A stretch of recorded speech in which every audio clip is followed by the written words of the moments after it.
Breaking news చూస్తున్నాం. Hitech సిటీలోని ఓ హోటల్లో సిఎల్పి సమావేశం జరుగుతుంది. ఈ సమావేశానికి MLA Arekapudi Gandhi, Rajendra Nagar MLA Prakash Goud, station Ghanpur MLA Kadiyam హాజరయ్యారు. అయితే ఈ మధ్య కడియం శ్రీహరి పిఎస్సి చైర్మన్ పదవి ఇచ్చారు. పిఎస్సి చైర్మన్ హోదాలో సిఎల్పి సమావేశానికి హాజరయ్యారు. ప్రస్తుతం అరకపూడి గాంధీ బీఆర్ఎస్ లో ఎమ్మెల్యేగా ఉన్నారు.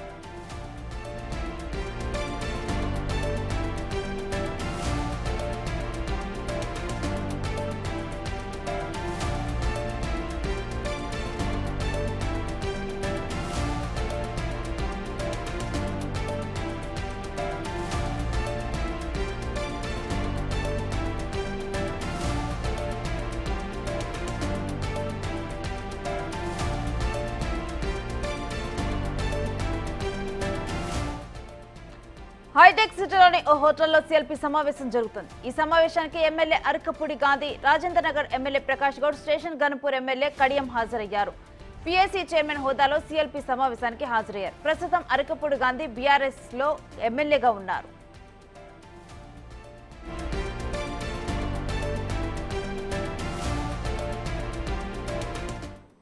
ఇదే అంశానికి సంబంధించిన డీటెయిల్స్ మా deputy bureau chief Sadiq live లో అందిస్తారు. సాదిక్, ఈ సమావేశం గురించి డీటెయిల్స్ ఏంటి? రేణు, మరికాసేపట్లో సిఎల్పి సమావేశం ప్రారంభం కాబోతుంది. ముఖ్యమంత్రి రేవంత్ రెడ్డి అధ్యక్షతన జరుగుతున్నటువంటి ఈ యొక్క సమావేశంలో కీలకమైన అంశాలపైన చర్చించబోతున్నారు. కొత్త పీసీ చీఫ్ మహేష్ కుమార్ గౌడ్ నియామకమైన తర్వాత జరుగుతున్నటువంటి తొలి సిఎల్పి సమావేశం కావడంతో రాజకీయంగా ప్రాధాన్యత సంతరించుకుంది. ఎమ్మెల్యేలు, ఎమ్మెల్సీలు, ఎంపీలు కూడా ఈ సిఎల్పి సమావేశానికి రావడం జరిగింది. ప్రధానంగా మహేష్ కుమార్ గౌడ్ పీసీ చీఫ్గా నియామకమైన సందర్భంగా ఆయనకు సన్మాన కార్యక్రమం ఉండబోతుంది. అదేవిధంగా ఆయనతో హైటీ కార్యక్రమం ఉంటుంది. అంతేకాకుండా హైకమాండ్ పీసీ చీఫ్గా మహేష్ కుమార్ గౌడ్ను నియామకం పట్ల కూడా సిఎల్పి ఒక తీర్మానం చేస్తూ కృతజ్ఞత కూడా హైకమాండ్కు పంపనుంది. ఈ యొక్క సిఎల్పి సమావేశంలో నిర్ణయం తీసుకోబోతుంది. దీంతో పాటుగా పార్టీని, ప్రభుత్వాన్ని పూర్తి స్థాయిలో కూడా ప్రజల్లోకి మరింత చేరువలో తీసుకెళ్లే లక్ష్యంగా ఈ యొక్క సిఎల్పి సమావేశంలో చర్చించబోతున్నారు. ప్రభుత్వం అనేక సంక్షేమ పథకాలు తీసుకొస్తున్న నేపథ్యంలో దాన్ని ప్రజల్లోకి మరింత చేరువ తీసుకొచ్చే లక్ష్యంగా ఏ విధంగా కార్యకర్తలు, నాయకులు ముందుకెళ్లాలనిపైన కూడా ఈ సమావేశం ఉండబోతుంది. గత 10 సంవత్సరాలుగా ప్రతిపక్షంలో ఉన్నటువంటి కాంగ్రెస్ పార్టీ అధికారంలోకి వచ్చిన తర్వాత ఇప్పుడు ఎట్లా ఉండాలి అన్నపైన కూడా ఈ యొక్క సిఎల్పి సమావేశంలో చర్చించబోతున్నారు. ప్రధానంగా కొత్త పీసీసీ చీఫ్ రావడం ఒకటి, అదేవిధంగా ప్రభుత్వం ఏర్పడిన తర్వాత జరుగుతున్నటువంటి అనేక పరిణామాలన్నీ కూడా క్షేత్రస్థాయిలో ప్రజల్లోకి మరింత చేరువ తీసుకువెళ్ళాలి. ఉదాహరణకు మనకు 2 లక్షల రుణమాఫీ అన్నది, రైతు రుణమాఫీ అన్నది దేశవ్యాప్తంగా ఇంకే రాష్ట్రం కూడా చేయలేదు. సో మన రాష్ట్రంలో చేసింది.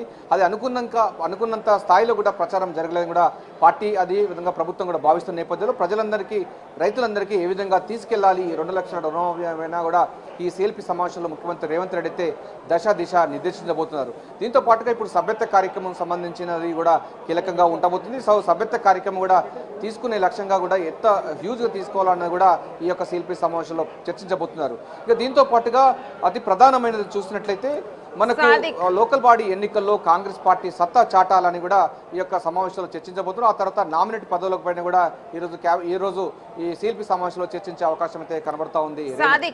అయితే ఈ సమావేశానికి ఇటు ఎమ్మెల్యే అరకపూడి గాంధీ, రాజేంద్ర నగర్ ఎమ్మెల్యే ప్రకాష్ గౌడ్ వీరందరూ కూడా హాజరయ్యారు. మీరు వారితో మాట్లాడటం జరిగిందా?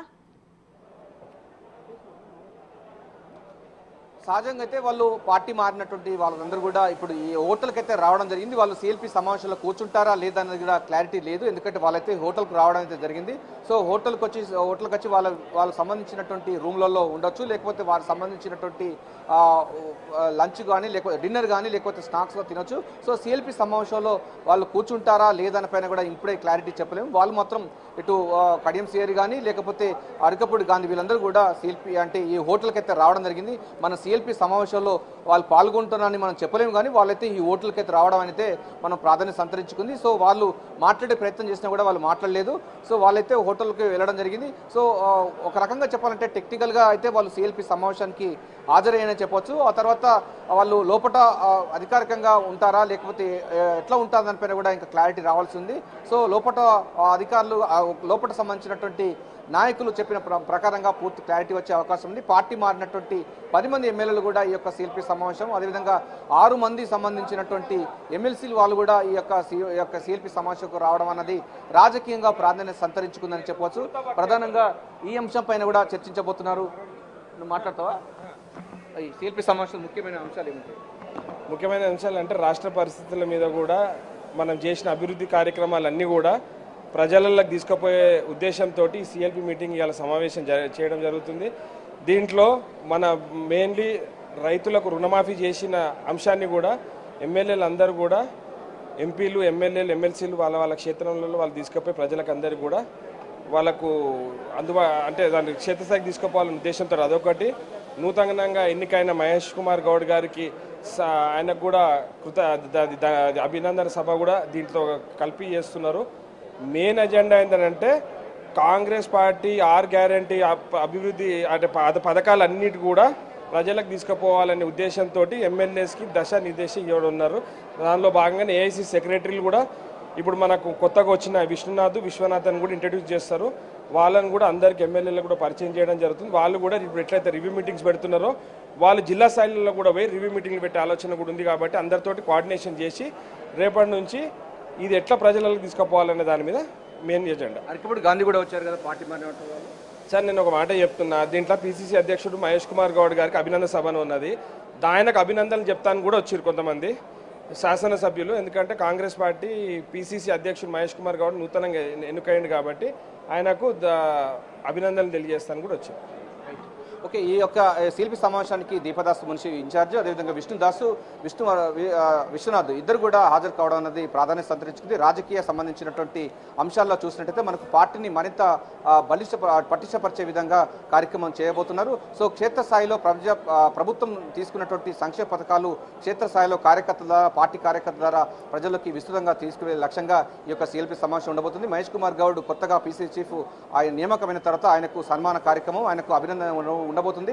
ఆ పీసీ చీఫ్గా ఏఐసీసీ నియమించడం పట్ల కూడా ఏఐసీసీకి కృతజ్ఞత కూడా ఈ సిఎల్పి సమావేశం ఉండబోతుంది. Vote you right, thanks for the details Sadiq.